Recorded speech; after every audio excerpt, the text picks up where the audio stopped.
தாயார் பாகம் 6 அத்தியாயம் 19. கருவூர் தேவர் வந்தவுடன் அந்த கோயில் கட்டும் பூமியை விழுந்து வணங்கினார். மெல்ல ஒரு சுற்று சுற்றி துவங்கினார்.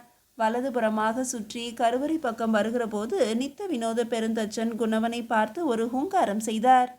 தனியே உட்கார்ந்து கோயில் கட்டி கொண்டிருக்கிறாயா? செய். மனிதனாக பிறந்துவிட்டால் ஏதேனும் செய்துதானே ஆக வேண்டும். உரத்த குரலில் அவனை பார்த்து சொல்லிவிட்டு பிறகு வாய்விட்டு சிரித்தார். நகர்ந்து மேடு ஏறி மருந்து கலவை காய்ச்சும் இடத்துக்கு வந்தார். தான் கொண்டு வந்த பொருட்களை பெரிய பாய் விரித்து கொட்டச் சொல்லி அதிலிருந்து விதைகளையும் மரங்களின் பட்டைகளையும் எடுத்து பொடி பொடியாக அரைக்கச் சொன்னார். தனியே இருந்த மற்ற பொருட்களோடு அதை கலக்கச் சொன்னார். பஞ்சவன் மாதேவியை அருகே அழைத்தார். நெய் தீபம் ஏற்ற சொன்னார். ஏற்றிய நெய் தீபத்தை பாத்திரத்தின் அடியில் வைத்து பற்ற வைக்க சொன்னார். ஓலைகளும் சருகுகளும் எரிய, பிறகு மூங்கில் குச்சிகள் எரிய, பிறகு பெரும் பணந்துண்டங்கள் சுருக்கப்பட்டன. கலவை கொதிக்க துவங்கியது. கருவூர் தேவர் உள்ளும் புறமும் அலைந்து கொண்டிருந்தார். கருவறை குழியில் இறங்கி சோதித்து பார்த்தார். எப்படி கயிறு பிடிக்கிறாய் என்று ஒவ்வொருவரையும் விளக்குழியில் நின்று விசாரித்து பெயர் கேட்டுக்கொண்டார். மறவர்கள் மட்டும் பிடித்தால் எப்படி? மற்றவர்களும் வர வேண்டுமே. வணிகர்களை வரச்சொல், வேளாளர்களை வரச்சொல், அந்தணர்களையும் வரச்சொல். தொண்டை நாட்டு அந்தணர்கள் எல்லாம் வலிமையோடு இருக்கிறார்களே, அவர்களையும் உள்ளே கூப்பிடு என்றார். மறவர்கள் 3 பேர் முதலில் இருக்கட்டும், அடுத்தபடி மற்றவர்கள் இருக்கட்டும், கடைசியாக அந்தணர்கள் இருக்கட்டும் என்று பிரித்தார். ஊர் கூடி தேர் இழுக்க வேண்டுமையா, நீங்கள் மட்டும் இழுத்தால் அது நகர்ந்து விடுமா என்று மறவர்களின் முகத்தில் இடித்தார். ஐயா, நாங்கள் மட்டும்தான் இழுக்க வேண்டும் என்று எந்த முடிவும் இல்லை. எங்களை அழைத்தார்கள், நாங்கள் வந்தோம். மற்றவர்களை இவர்கள் அழைக்கவில்லை என்று சொல்கிறாயா? அப்படித்தான் தோன்றுகிறது ஐயா என்று ஒரு மறவன் பதில் சொன்னான். எல்லோரையும் அழைத்திருக்க வேண்டும், எல்லோரும் இதில் பங்கு பெற்றிருக்க வேண்டும். அரண்மனை பெண்டிரை வரவழியுங்கள், அவர்களையும் மரப்பட்டைகளை செதுக்கச் சொல், பொடி பொடியாக நறுக்கச் சொல். தேவரடியார்கள் வரட்டும், அம்மி குழவியோடு வர சொல்லுங்கள். இந்த பாறைகளில் அவற்றை வைத்து அரைத்து இந்த சட்டிகளில் போடச் சொல்லுங்கள். இங்கேயே எல்லோருக்கும் உணவு தயாராகட்டும் என்றார். கூட்டம் கூட்டமாக ஜனங்கள் வேலி தாண்டி கொண்டு வந்தார்கள். தொண்டை நாட்டு அந்தணர்கள் உணவுக்காக நாலா பக்கமும் பறந்தார்கள். குழவியில் இடித்தும் அம்மியில் அரைத்தும் பல பெண்கள் மூலிகைகளை பொடி செய்தார்கள். சக்கரவர்த்தி உடையாரும் பட்ட மகிழ்ச்சியும் வானதியும் பஞ்சவன் மாதேவியும் தவிர மற்ற அத்தனை பேரும் வேலை செய்தார்கள். பட்ட மகிழ்ச்சியும் 2 மனைவியரும் வேலை செய்யலாமே, குவளைகளில் நீர் கொண்டு கொடுக்கலாமே என்று கருவூர் தேவர் நடந்து கொண்டே உத்தரவிட அவர்களும் பரபரப்பாக நகர்ந்தார்கள். பஞ்சவன் மாதேவி நீர் ஊற்ற பல வேளாளர்களும் மறவர்களும் சிற்பிகளும் நீர் குடித்தார்கள். அங்கே ஒரு ஊர் கூடி தேர் இழுத்தது. எடு எடு என்று குரல் கேட்டது. இரும்பு சட்டிக்குள் சவுக்கு கட்டைகள் நுழைக்கப்பட்டு தூக்கப்பட்டன. கல் சரிந்து அடுப்பிலிருந்து நெருப்பு புரண்டு ஒருவன் காலை தொட்டது. அவன் வலியில் துடித்தான். விந்தி கொண்டு ஓடினான். சக்கரவர்த்தி அதை கவனித்து விட்டார். பாய்ந்து ஓடினார். ஓடிப்போய் அவனை தள்ளிவிட்டு எடு எடு என்று சட்டிக்கு தோள் கொடுத்தார். எடு எடு எடு என்று எல்லோரும் கூச்சலிட முன்னால் ஒரு வீரனும் பின்னால் சக்கரவர்த்தியும் அதற்கு பின்னால் 2 வீரர்களும் ஓடினார்கள். முன்னால் ஓடுகின்ற வீரனுக்கு தன் பின்னால் சக்கரவர்த்தியும் சுமையை தூக்கி கொண்டு வருகிறார் என்று தெரியவில்லை. அந்த கலவைதான் முதலில் போய் கருவறை குழியை அடைந்தது. கருவறை குழியில் அந்த கலவைதான் ஊற்றப்பட்டது. கருவறை இருட்டாக இருந்ததால் அடுத்து இருப்பது யார் யார் என்று யாருக்கும் தெரியவில்லை. அந்த மங்கிய வெளிச்சத்தில் ஏதும் புரியவில்லை. கலவை ஊற்றப்பட்டதும் பானலிங்கம் இறக்கப்பட்டது. அடுத்து இரும்பு சட்டியும் ஊற்றப்பட்டது. 3வது இரும்பு சட்டியும் ஊற்றப்பட்டது. இறக்கு இறக்கு என்று பெருந்தச்சர் குரல் கொடுக்க கருவூர் தேவர் தாவி அந்த பானலிங்கத்தின் மீது ஏறி அழுத்தினார். காலால் மிதித்தார். பானலிங்கம் மெல்ல மெல்ல இறங்கி கலவையில் ஊன்றி கருவறைக்குள் அமிழ்ந்தது. மறுபடியும் குழிக்குள் கலவைகள் ஊற்றப்பட்டன. புகை படர்ந்தது. இம்முறை மூலிகை நெடி சற்று கடுமையாக இருந்தது. கருவூர் தேவர் கீழே குதித்து சுற்றி சுற்றி வந்தார். என் சிவனே, என் சிவனே, இங்கு இருமையா, இங்கு இரும். என் ஐயனே, இங்கு இரும். என்னை விட்டு எங்கேயும் போகாதேயும் என்று அந்த கருவறையை சுற்றி சுற்றி ஓடி வந்தார். பானலிங்கம் சட்டென்று 4 விரற்கடை அளவுக்கு உள்ளுக்குள் இறங்கியது. ஆஹா என்று பெருந்தச்சர் வாய்விட்டு கத்தினார். நின்றுவிட்டது நின்றுவிட்டது என்றார். அந்த சமயத்தில் முகத்தை மூடிக்கொண்டிருந்தவர்கள் எல்லோரும் மெல்ல விடுவித்தார்கள். சக்கரவர்த்தியும் அங்கு நிற்பதை பார்த்து பரவசமானார்கள்.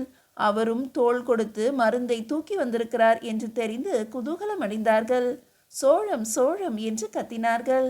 ஓம் நம சிவாயா என்று உடையார் ராஜராஜ தேவர் குரல் கொடுக்க எல்லோரும் அந்த குரலை எதிரொலித்தார்கள். குஞ்சரமல்லா, இனி எத்துணை யானை கட்டி இழுத்தாலும் இந்த பானலிங்கம் அசையாது என்று கருவூர் தேவர் சொன்னார். கயிறு கட்டி பானலிங்கத்தை அசைத்து பார்த்தார்கள். பானலிங்கம் கல்லோடு கல் ஆனது போல இறுக்கமாக நின்றது. வேகமாக ஆவுடையாரை அண்ட கொடுத்தார்கள்.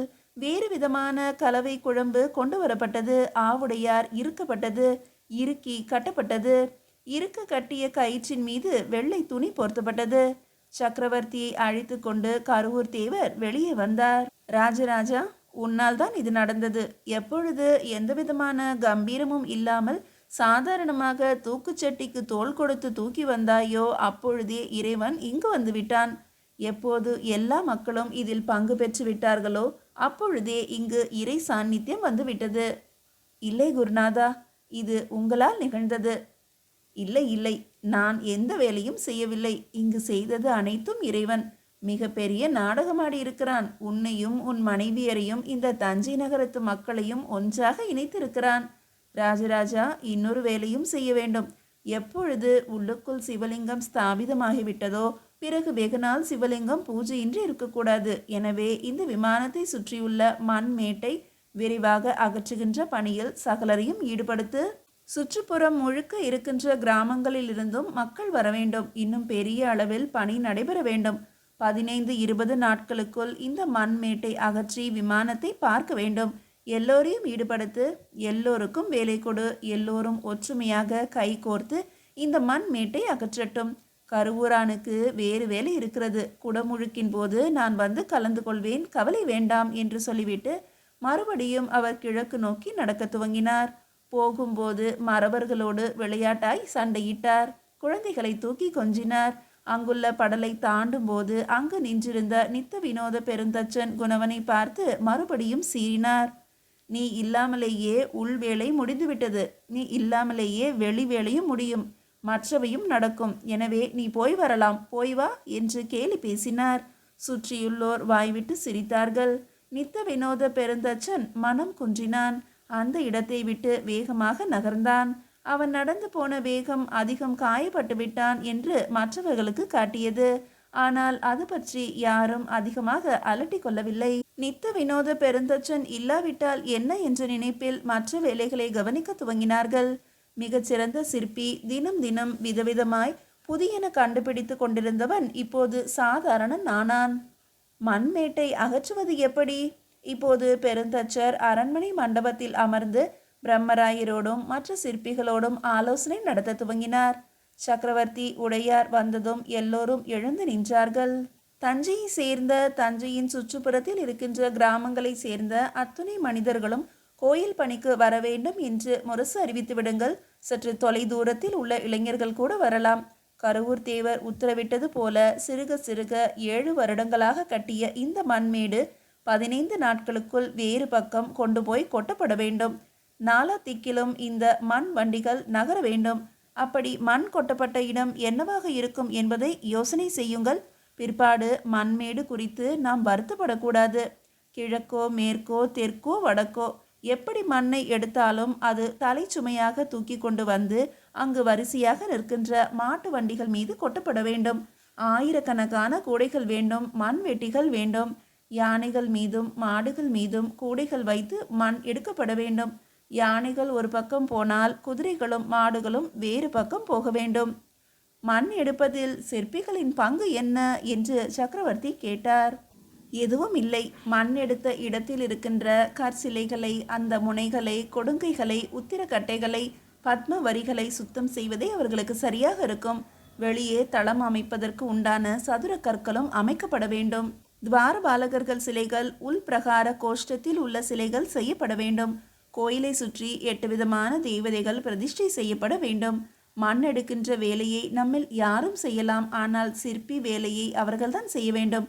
எனவே அவர்கள் வேலைக்கு எந்த இடைஞ்சலும் இல்லாமல், அவர்களை எந்த வேலையிலும் ஈடுபடுத்தாமல் நாம் தான் மற்ற வேலைகளை செய்ய வேண்டும் என்றார். இத்தனை பேருக்கும் உண்டான உணவுக்கு என்ன செய்ய போகிறோம்? இப்போதைக்கு அரண்மனை களஞ்சியத்தில் நெல் இருக்கிறது. குடந்தையிலிருந்தும் பழையாறையிலிருந்தும் நாகையிலிருந்தும் நெல் வண்டிகளை வரச் செய்யலாம். தொண்டை நாட்டிலிருந்தும் பாண்டிய நாட்டிலிருந்தும் நெல் வரத்தை இப்போதே துவங்க வேண்டும். அங்குள்ள வணிகர்களுக்கு ஓலை அனுப்பி அவர்களே வண்டி தயாரித்து நமக்கு நெல் அனுப்புமாறு நீங்கள் உத்தரவிட வேண்டும். தானியங்களும் அனுப்ப வேண்டும். இறைப்பணி என்று சொல்ல வேண்டும். அப்படியே உத்தரவிட்டு விடலாம். எல்லா ஓலைகளிலும் என் முத்திரையும் என் எழுத்தும் இருக்கட்டும். வேறு என்னென்ன தேவை என்று சக்கரவர்த்தி கேட்டார். மண்வெட்டிகள், கூடைகள் மற்றும் ஆடைகள் என்று பிரம்மராயர் சட்டென்று பதில் சொன்னார். ஆடைகளா? யாருக்கு என்று சக்கரவர்த்தி கேட்க, எல்லா மறவர்களிடமும் அநேகமாக 3 அல்லது 4 உடைகள் தான் இருக்கும். இப்படி மண்ணில் வேலை செய்தால் அந்த ஆடைகள் வெகு எளிதில் கிழிந்து போகும். எனவே 10-15 நாட்களில் தஞ்சை நோக்கி ஆடைகள் வந்தால் நன்றாக இருக்கும். அந்த ஆடைகளை நாம் வாங்கி மலிவான விலையில் விற்க வேண்டும் என்றார். மிக அற்புதமான யோசனை பிரம்மராயரே. வேறு என்ன தேவை? மருத்துவ உதவி. என்ன மாதிரியான? மண் தூசு படர்ந்து அநேகமாக எல்லோருடைய நுரையீரலும் கெட்டுவிட வாய்ப்பு இருக்கிறது. மண்ணோடு மனிதர்கள் சரிந்து புதையவும் வாய்ப்பு இருக்கிறது. எனவே விளையாட்டுத்தனமாக எவர் முன் பின்னே முட்டிக்கொண்டு போனாலும் அவர்களை அதட்டி உருட்டி அமைதியாக இருக்க செய்ய வேண்டும். வெறுமே அரிசி சோறை பொங்கி போட்டு உப்பு சப்பில்லாத குழம்பு ஊற்றி இவ்வளவுதான், முடிந்தால் தின்னு என்று சொல்லிவிடுவார்களோ என்ற பயம் இருக்கிறது. ஆமாம் ஆமாம், அந்த தவறு ஏற்படக்கூடாது. அன்ன குற்றம் மகா குற்றம். ராஜேந்திர சோழர் சட்டென்று நிமிர்ந்தார். தொண்டை நாட்டு அந்தணர்களை அழைத்து உணவு பொங்கி போடுதலை அவர்கள் தலையில் சுமத்தினால் என்ன? தவறு நேர்ந்தால் முதுகை பிளந்து விடுவேன் என்று சொன்னால் என்ன? ஆகா, முதுகை பிளப்பதிலேயே இரு ராஜேந்திரா. வேலை நடந்தால் போலத்தான். சக்கரவர்த்தி ஸ்ரீ ராஜராஜ தேவர் அழுத்து கொண்டார். சரி, உங்கள் இஷ்டம் போல செய்து கொள்ளுங்கள். மறுபடியும் இளவரசர் ஆசனத்தில் சரிந்து அமர்ந்து கொண்டார். உணவு தயார் செய்வதையே தொண்டை தேசத்து அந்தணர்கள் செய்யும்படியாக நான் சொல்ல போகிறேன். அருண்மொழி பட்டன் பேசினான். அந்த அந்தணர்கள் செய்வது மரக்கறி உணவு, மாமிச உணவு அல்ல. காய்கறி பதார்த்தங்கள் தான் அந்த அந்தணர்களுக்கு வீட்டில் சமைத்து பழக்கம் உண்டு. மறவர்கள் பலருக்கு பழக்கம் இல்லையே. தனியாக வீட்டில் சமைப்பதும் 1000 பேருக்கு சமைப்பதும் ஒன்றா? முதல் சில நாட்கள் தடுமாறும், பிறகு சரியாகிவிடும். தொண்டை நாட்டு அந்தணர்கள் கெட்டிக்காரர்கள், மிகவும் சாமர்த்தியமாக இயங்குவதற்குண்டான தைரியம் உள்ளவர்கள். கணக்கு வழக்குகளில் ஈடுபடுகிறார்களே, அவர்களை மறுபடியும் திசை மாற்றி சமையலுக்கு அனுப்பலாமோ? வாழ்க்கை மொத்தமும் சமையலா செய்து கொண்டிருக்க போகிறார்கள்? கொஞ்ச நாட்கள் தானே சமையல், பிறகு மறுபடியும் கணக்கு வழக்குக்கு திருப்பி விடலாம். அருண்மொழி பட்டன் எழுந்து நின்று பேசினான். 15 நாட்கள் என்று நாம் திட்டமிட்டிருக்கிறோம். 1 மாதம் கூட ஆகலாம். இடையிடையே ஓய்வு தேவைப்படும். ஓய்வு நாட்களிலும் உணவு தேவைப்படும். என்னுடைய கவலையெல்லாம் அடுத்த 6 மாதத்துக்கு உணவுக்கு எங்கே போவது என்பதுதான். கோயில் வேலைகள் சரியாக நடைபெற வேண்டுமே என்ற கவலைதான் அதிகமாக இருக்கிறது. பிரம்மராயர் பேச சபை மௌனமாக இருந்தது. அதே நேரம் மேலை சாளுக்கியத்திலிருந்து எந்தவித இடையூறும் வரக்கூடாது என்பது என்னுடைய விருப்பம். இது ஒற்றர்களை வைத்து அறிய வேண்டிய விஷயம். இளவரசர் ராஜேந்திரர் பேச சபை அவரை மௌனமாக திரும்பி பார்த்தது. எல்லோர் மனதிலும் அந்த கவலை இருந்ததை அவரவர் முகத்திலும் தெள்ளத் தெளிவாக காண முடிந்தது. அதைவிட பெரிய கவலை என்னுள் இருக்கிறது. பழுவேட்டரையர் பேச துவங்கினார். கடற்கரை ஓரமுள்ள கிராமங்களில் நீள படகுகள் வந்து இறங்குகின்றன என்றும், சிறு சிறு குழுவாக ஈழ தேசத்திலிருந்து பரதவர்கள் உடைகளில் ஆட்கள் இறங்குகிறார்கள் என்றும், சதுப்பு நில பகுதிகளில் படகுகளை நிறுத்திவிட்டு நீண்ட கயிறு பிடித்து 4 பேர் 5 பேராக சதுப்பு நில பகுதியை தாண்டி வந்து விடுகிறார்கள் என்றும் சொல்லப்படுகிறது. பாண்டிய தேசம் போலவோ, சேர தேசம் போலவோ, கங்க தேசம் போலவோ, இரட்டைப்பாடி போலவோ ஈழ தேசம் இல்லை. ஈழத்தில் படையெடுப்பு நடந்து அதிக நாள் ஆயிற்று. அடுத்த தலைமுறை விழித்து கொண்டு விட்டது. மறுபடியும் ஆயுதம் தரித்த ஆட்களின் நடமாட்டம் அதிகரித்து விட்டது. போர் பயிற்சிகள் ரகசியமாக காடுகளில் நடைபெறுகின்றன. மீண்டும் ஒரு படையெடுப்பு இருக்கலாம். சிறு சிறு தொந்தரவுகள் செய்யலாம். இம்மாதிரியான நடமாட்டத்திற்கு புத்த பிட்சுக்கள் துணை இருக்கிறார்கள் என்ற பேச்சும் இருக்கிறது. புத்த பிட்சுக்களுக்கு நாம் இவ்வளவு உயரமாக அற்புதமாக ஒரு சிவன் கோயில் கட்டுவது அவ்வளவு சந்தோஷமாக இல்லை என்று அறிகிறேன். மேலை சாளுக்கியத்தில் தோற்றதால் ஈழவர்களோடு சேர தேசத்து நம்பூதிரிகள் கைகோர்த்திருப்பார்களோ என்று ஒரு எண்ணம் இருக்கிறது. அவர்கள் ஊடுருவி இருக்கக்கூடும். தஞ்சை முழுவதும் பரவி இருக்கக்கூடும். அரசரையும் அரச குடும்பத்தினரையும் பாதுகாப்பாக வைப்பது இப்போது மிகப்பெரிய பிரச்சனையாக இருக்கும் என்று எனக்கு தோன்றுகிறது. இந்த கட்டிடப் பணியில் அரசர் சற்று விலகி நின்று கவனித்தால் போதுமானது. பழுவேட்டரையர் பேசி முடித்ததும் எல்லோரும் அடடா அடடா என்று விதவிதமாக தங்கள் கவலை குரல்களை வெளிப்படுத்தினார்கள். சக்கரவர்த்தி உடையார் எழுந்து நின்றார். மெல்ல அரைவட்டமாக அமர்ந்திருந்தவர்களை சுற்றி வந்தார். விலகி போய் நின்று கொண்டு பேச துவங்கினார். உங்களுடைய அன்பான ஆதரவும் இறைவன் துணையும் இருக்கும்போது எனக்கு எந்த வேலையும் கடினமில்லை. பழுவேட்டரையர் சொன்ன விஷயம் என் காதிற்கும் வந்தது. பாண்டியனின் ஆபத்துதவிகள் நம்முடைய வீரர்களோடு கலந்து எனக்கு ஊறு செய்து விடுவார்களோ என்று பயப்படுகிறார். வேலியை இன்னும் உயரமாக தூக்கி கோயில் பணி நடைபெறுகின்ற இடங்களை சுற்றி கட்டிவிட்டு கோயில் பணி செய்வதற்கு யார் உள்ளே வருகிறார்களோ அவர்களை மிக கவனமாக சோதித்து கோயில் பணி நடக்குமிடம் நோக்கி உள்ளே விட வேண்டும். கோயில் பணி முடித்து வெளியே போகும்போதும் மிக கவனமாக சோதனையிட வேண்டும். குறிப்பாக திருவாரூரிலிருந்து 150 இளைஞர்கள் வருகிறார்கள் என்றால் அந்த திருவாரூர் தலைமை நம்முடைய மெய்காப்பாளருக்கு அருகே நின்று ஒவ்வொருவரையும் அடையாளம் காட்டி உள்ளே விட வேண்டும். வேலை செய்பவர்கள் இடமிட்டு இடம் பெயரால் குழு குழுவாக இருப்பதற்கும் ஒரே குழுவாக வெளியே போவதற்கும் கட்டளையிட வேண்டும். இதை மீறியும் ஆபத்து வந்தால் அது இறைவனுடைய ஆணை என்றுதான் நான் எடுத்துக்கொள்வேன். மண்கூடை மாற்றுகின்ற இடத்தில் வேலி இருக்கும். வேலிக்கு இடைவழியேதான் மண்கூடை தரப்படும். எனவே நான் வேலையாட்களோடு நெருக்கமாக இருப்பது தடுக்கப்படக்கூடாது. இந்த நேரத்திலும் நான் மேடையில் நின்று வேலை வாங்கி கொண்டிருந்தால் இங்கு வேலை சரியாக ஆகாது. நான் கீழ் இறங்கி ஒவ்வொருவரையும் பாராட்டுகிறேன் என்றால் மக்கள் வெறி பிடித்தது போல வேலை செய்வார்கள். எனவே என் பாதுகாப்பை விட இந்த கோயில் பணி முக்கியம். தயவு செய்து தடுக்க வேண்டாம். சக்கரவர்த்தி தெளிவாக பேசினார். அடுத்த 6 மாதத்துக்கு நெல் பற்றி எனக்கு எந்த குழப்பமும் இல்லை. வெளியூர் ஆட்கள் நெல்லோடு வந்து இங்கே உண்டுவிட்டு போகிறார்கள். அரிசி புடைக்கவும் சலிக்கவும் அரிசியாக மாற்றவும் அவர்களோடு பெண்களும் வரலாம். இதை தனித்த விதமாய் வெளியூர் மக்களுக்கு சொல்லிவிடுங்கள். தொண்டை நாட்டிலிருந்து அவ்வளவு தொலைவு பெண்கள் வர வேண்டுமா? இல்லை இல்லை, அருகே இருக்கின்ற கிராமங்கள் நகரங்களுக்கு மட்டும் இது பொருந்தும். வேறு ஏதேனும் கேள்விகள் இருக்கின்றனவா? இல்லை அரசே. இந்த சபை இந்த அளவுக்கு என்னுடைய பாதுகாப்பை பற்றி கவலைப்படுகிறது. அது எனக்கு மிகுந்த சந்தோஷம். ஆனாலும் நாம் செய்வது இறைவன் பணி. நம்மை சுற்றி எதிரிகள் இருக்கிறார்கள் என்பதையும் நான் அறிவேன். அந்த எதிரிகளிடமிருந்து நான் சத்தியசீலனாக இருப்பேன். என்னை இறைவன் காப்பாற்றுவான். அது தவிர என் பாதுகாப்புக்கு என்னை சுற்றி எப்பொழுதும் எனக்கு பிரியமானவர்கள் இருக்கிறார்கள் என்பதை நான் அறிவேன். அவர்களை தாண்டி எவரும் எதுவும் என்னை செய்துவிட முடியாது. எனவே முழு வீச்சில் கோயில் பணிகளை செய்வதற்கு துவங்குங்கள் என்று சக்கரவர்த்தி சொல்ல சபை எழுந்து நின்று அவருக்கு வணக்கம் சொல்லி மெல்ல கலைந்தது.